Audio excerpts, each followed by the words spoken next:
સૌરાષ્ટ્રની અસ્મિતા ન્યૂઝ। સ્થાનિક સ્વરાજની ચૂંટણી પહેલા ઉપલેટા આમ આદમી પાર્ટીમાં ભડકો, ટિકિટ કપાતા કાર્યકરોનો બળવો, સમૂહ રાજીનામાની ચીમકી। ઉપલેટા ગુજરાતમાં સ્થાનિક સ્વરાજની ચૂંટણીના પડઘમ વાગી રહ્યા છે, ત્યારે રાજકોટ જિલ્લાના ઉપલેટા અને ધોરાજી પંથકમાં આમ આદમી પાર્ટીમાં મોટું ભંગાણ સર્જાય તેવા એંધાણ વર્તાઈ રહ્યા છે। ઉમેદવારોની ટિકિટ કાપવામાં આવતા પાયાના કાર્યકરોમાં ભારે રોષ જોવા મળી રહ્યો છે, જેને પગલે નવા જૂની થવાની પૂરેપૂરી શક્યતા છે। શું છે સમગ્ર વિવાદ? મળતી માહિતી મુજબ ઉપલેટા તાલુકા પંચાયતની બેઠકો માટે આમ આદમી પાર્ટી દ્વારા અગાઉ જે ઉમેદવારોના નામ જાહેર કરવામાં આવ્યા હતા તેમની ટિકિટો અચાનક પરત ખેંચી લેવામાં આવી છે। આ નિર્ણયને પગલે સ્થાનિક સંગઠનમાં સપો પડી ગયો છે। કાર્યકરોનો સીધો આક્ષેપ છે કે ધારાસભ્ય હેમંત ખવાના દબાણવશ પાર્ટીએ આ ટિકિટો કાપી છે। કાર્યકરોની ગર્જના, ટિકિટ નહીં તો રાજીનામા।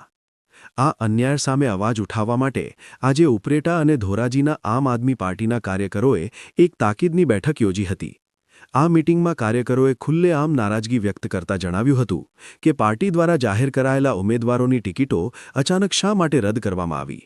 શું પાયાના કાર્યકરોની મહેનતની કોઈ કિંમત નથી? જો હાઈકમાન્ડ દ્વારા તાત્કાલિક ધોરણે ટિકિટો પરત જાહેર કરવામાં નહીં આવે તો ઉપલેટા ધોરાજીના તમામ કાર્યકરો સમૂહમાં રાજીનામા ધરી દેશે।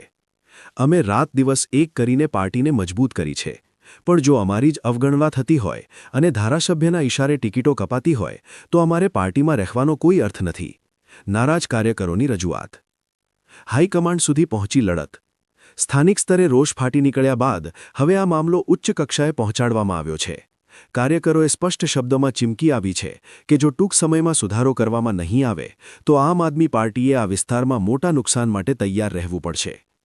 ચૂંટણી પહેલા જ આંતરિક વિખવાદ સામે આવતા અન્ય રાજકીય પક્ષોમાં પણ ગણગણાટ શરૂ થયો છે। હવે જોવાનું એ રહેશે કે પ્રદેશ નેતૃત્વ આ ડેમેજ કંટ્રોલ કરવામાં સફળ રહે છે કે પછી ઉપલેટામાં ઝાડુના તળાવમાં વિખેરાઈ જશે। ઘણો છેટ ઉપર મારું નામ ડિક્લેર કરવામાં આવ્યું હતું આમ આદમી પાર્ટી દ્વારા। તે નામ મારી વિગત આવી ગઈ હતી, મેં એનું સેલિબ્રેશન પણ કરી લીધું હતું। તે નામ જાહેર કરીને પાર્ટી દ્વારા પાછું ખેંચવામાં આવ્યું છે। તેના સંદર્ભે ઉપલેટા તાલુકા, ઉપલેટા તથા ધોરાજી તાલુકાના આમ આદમી પાર્ટીના તમામ કાર્યકર્તાઓ, સભ્યો, હોદ્દેદારો બધા આ બાબતે ચર્ચા કરવા શ્રી માર્કેટિંગ યાર્ડ ખાતે ઉપલેટા આપણે એકઠા થયા છે।